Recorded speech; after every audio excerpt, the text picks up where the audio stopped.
अब ज्योति की चाल में फंस गया है आलोक। लटकता जा रहा है तलाक का मामला।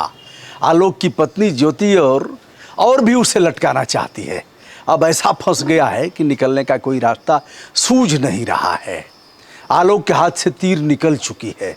जो उसके हाथ में इनको फंसाने का यंत्र था वह सब अब खत्म हो गया है, निष्प्रयोज्य हो गया है। दोस्तों, अब वह उसे वापस भी नहीं ले सकता क्योंकि तीर हाथ से निकल गई है। ज्योति अब आलोक को और भी रगड़ना चाहती है, सारा गुस्सा निकालना चाहती है कि ठीक है, हमारी इज्जत प्रतिष्ठा जो धूल में मिलाए हो और हमारी प्रतिष्ठा का जो मान मर्दन किए हो, अब समझो यह है, हम ऐसे थोड़े ही पढ़ के पीसीएस अफसर हुए हैं। तुम्हारे जैसे हम कोई सफाई कर्मचारी हैं कि दिन भर बजाएंगे, प्रधान डांटेगा, सेक्रेटरी डांटेगा, हम इनको डांटते हैं।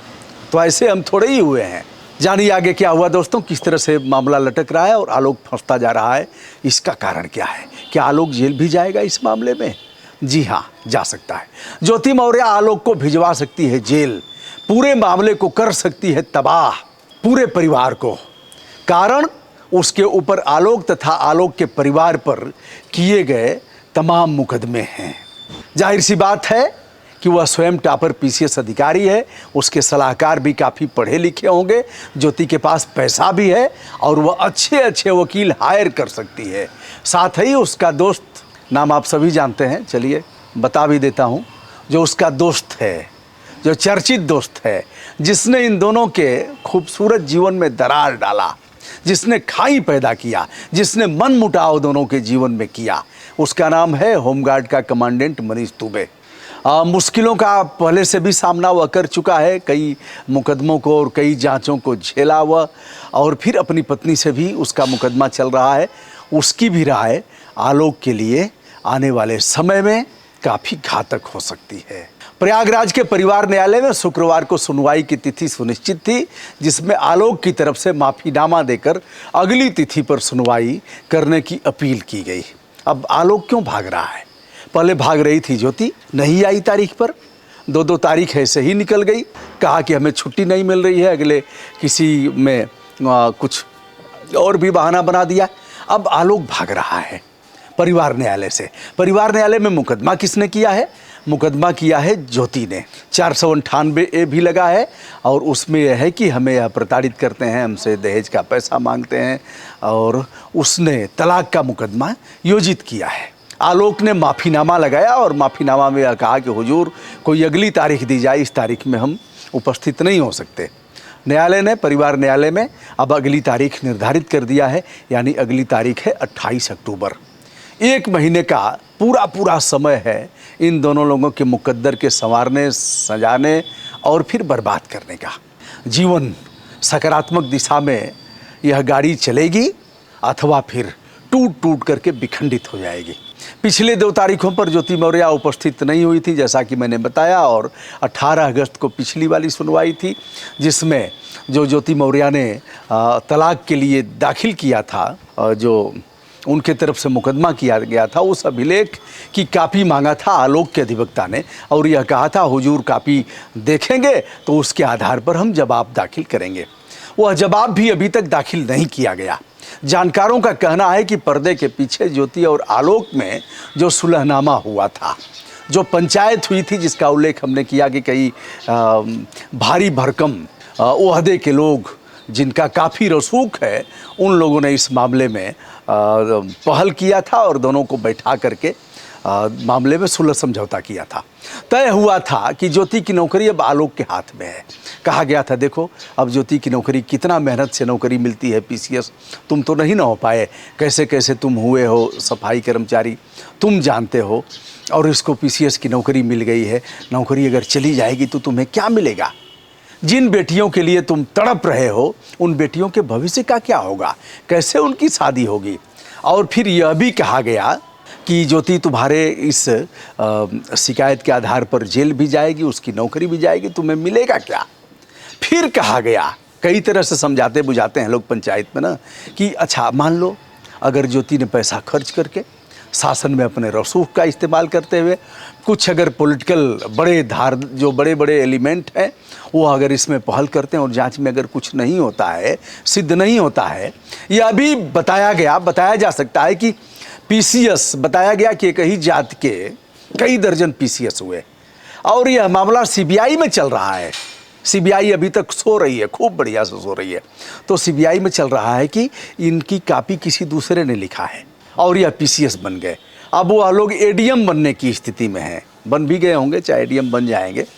तो अखिलेश के समय का यह था, योगी बाबा ने जांच कराया, सीबीआई जांच चल रही है, कुछ उखड़ नहीं पाया किसी का।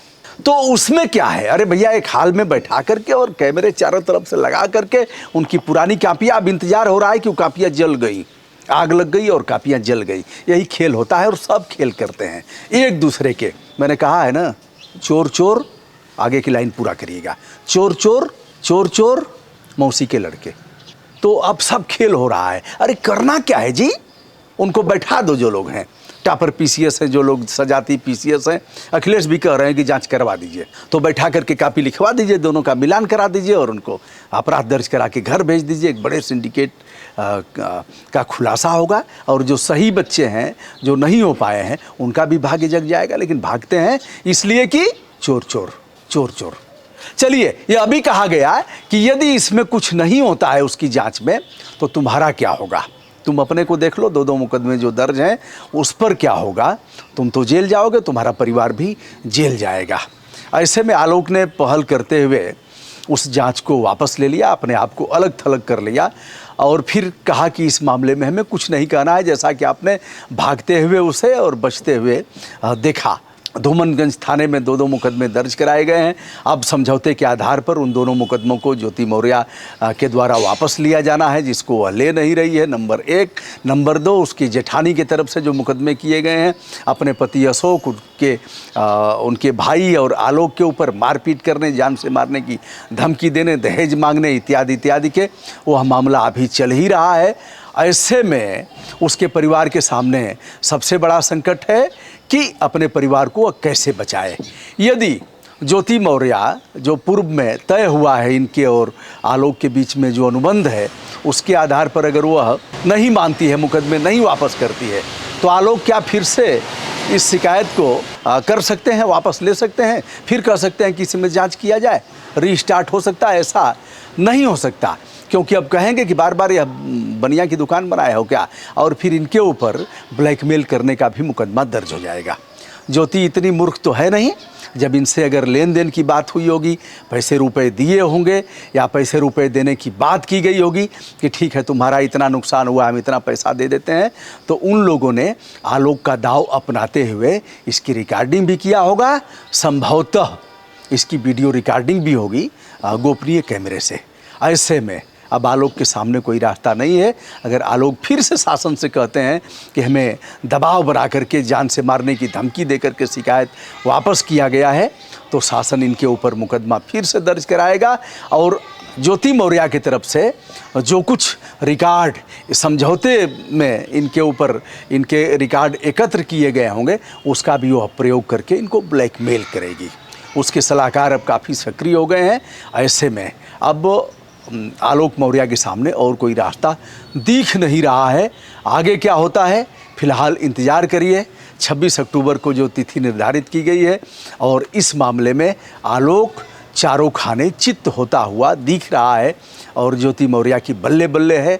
इस मामले में तलाक स्वीकार होता है, ये लोग फिर से एक होते हैं, अपना जीवन आगे बढ़ाते हैं, अथवा मनीष फिर इनके जीवन में आता है। यह दोनों जब अलग हो जाएंगे तो क्या मनीष और ज्योति अपना जीवन पति पत्नी के रूप में शुरू करेंगे, आगे समय बताएगा। दोस्तों, फिलहाल आलोक के लिए बुरे दिन की शुरुआत हो गई है। मैं हूं ब्रजभूषण दुबे। विनम्र भाव से सभी आदरणीय दोस्तों को हमारा प्रणाम ज्ञापित किया जाता है।